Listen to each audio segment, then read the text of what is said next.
A paz do Senhor Jesus. Estamos aí no 7º vídeo. Você que não assistiu os outros vídeos, vá lá, assista os outros vídeos para você compreender a história. Estamos já na Septuaginta, né? Nós falamos aí das batalhas, das guerras. Nós falamos aí do domínio dos generais de Alexandre o Grande. Nós falamos aí de dois generais, né? Ptolomeu e Seleuda. Nesse período, né, e se destacou dois, e foi Seleuda e Ptolomeu, nós temos muitas batalhas, muitas guerras. Um reino dividido de Alexandre para os seus generais, dois deles se destacam e se tornam uma grande potência, o general Seleuda e o general Ptolomeu. Os Seleudas e os Ptolomaicos, nesse período nós temos a batalha dos diadocos, e quer dizer em grego sucessores, ou epíconos, e quer dizer filhos ou transição. Temos também a batalha de Ípso, né? E são muito importantes esses fatos. Foi nesse período que Ptolomeu se intitulou o faraó do Egito, né? E o último faraó do Egito foi Cleópatra, até o ano 30 antes de Cristo. São fatos importantes nós compreendermos. Nesse período nós temos Seleuda, que dominou a Síria, Babilônia e expandiu seu domínio. E temos Ptolomeu II, com ele tinha Egito e Jerusalém. E a capital do Egito era Alexandria, e tinha uma biblioteca, e quem cuidava dessa biblioteca era Demétrio. E Ptolomeu, ele pediu para Demétrio traduzir a escrita da biblioteca. E lá na biblioteca também estava a escrita do povo judeu, e é a Bíblia, e é o Velho Testamento. Então ele pediu também, se possível, se podia também traduzir para o grego. E Demétrio perguntou ao rei Ptolomeu, né, se ele podia traduzir a lei judaica para o grego. Aí o rei enviou a Demétrio até o sacerdote Eleazar, em Jerusalém. E foi pedido a Eleazar que enviasse 72 sábios judeus, sendo 6 de cada tribo, para traduzir toda a lei judaica. Essa foi a primeira vez que fizeram uma cópia do original da escritura sagrada. Os 72 escribas traduziu toda a lei em 72 dias. E depois de terminado, a cópia traduzida foi lida na presença dos sacerdotes e de todo o povo judeu, e foi aprovado por eles. Esta tradução ficou conhecida como a Septuaginta, que significa tradução dos 70. 6 de cada tribo. Formou 70 judeus e traduziu toda a lei do Velho Testamento para o grego da época, né, da Septuaginta. Aqui nós vemos o cuidado de Deus, irmãos, em preservar e espalhar a sua palavra. Muitas línguas foi perdida ao longo do tempo, mas a sua palavra é falada até o dia de hoje. A Septuaginta foi comprovada por fontes históricas.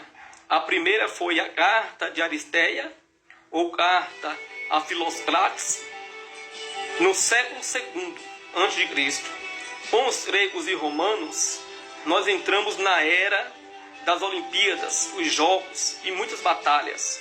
Muitos povos estão em guerra por territórios, e nesse período, com os etruscos, os sabinos e os latinos, povos de origem indo-europeia, da Península Itálica, né, surge um grande império, e é o Império de Roma. Antes de Roma dominar tudo, nós temos as batalhas. Antes de nós chegarmos no tempo dos romanos, que os romanos dominou tudo, né? Nós temos algumas batalhas. Nós temos aí a batalha do Lago Régio, temos a invasão celta, temos a batalha contra os galenses, as guerras pirras, Roma contra os gregos, guerra de Roma contra Cartago, guerras púnicas, o general Aníbal, né, aterroriza Roma. Depois Cartago e Roma faz as pazes, onde Cartago se submete a Roma. Mas anos depois, por causa de uma guerra de Cartago contra Numídia, Numídia era uma região ao norte da África. Roma destruiu Cartago, porque havia um acordo entre Cartago e Roma, e Cartago só podia fazer guerra com a permissão de Roma. Depois veio a primeira guerra civil romana. Depois veio a guerra contra os espartanos. E os espartanos e os atenienses eram povos de cidades e estados da Grécia Antiga. Aí veio a Segunda Guerra Civil. Período esse que Júlio César torna governador de toda Roma. Cleópatra, e era a última, o último faraó, ela casou-se com Júlio César em Roma. Através deste casamento, quem sabe querendo dominar o Egito e Roma também, Mas ano depois, Júlio César é assassinado e seu reino dividido entre Otaviano, que fica com a Europa Ocidental, e Marco Antônio, que fica com a província do Oriente. Um historiador por nome de Plutarco conta que Cleópatra teve um caso também com Marco Antônio, o que causou uma guerra entre Otaviano e Marco Antônio. Guerra essa que acabou com Cleópatra e Marco Antônio mortos. Segundo a história, ambos se matou. Aí deu fim do Império Ptolomaico. O Egito vira província romana. Otaviano se torna imperador de toda Roma e impera por 45 anos, quando entramos na Era de Cristo. Nós estamos aqui no período interbíblico, o período que houve guerras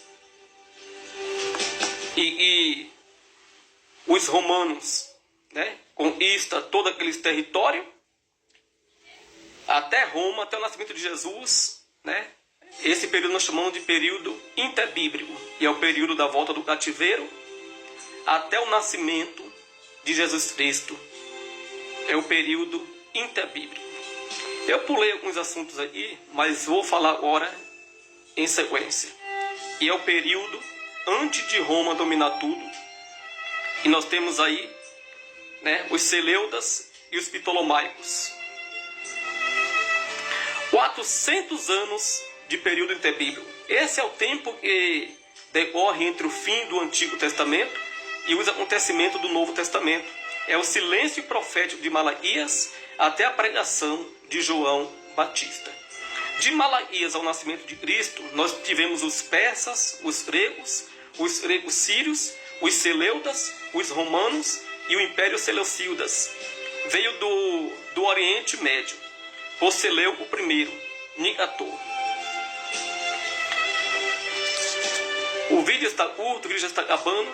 Nós vamos ter que ir para o 8º vídeo. Vamos dar continuidade aí nesse assunto? Vamos para o 8º vídeo. Deus te abençoe em nome de Jesus. Vamos dar continuidade no 8º vídeo.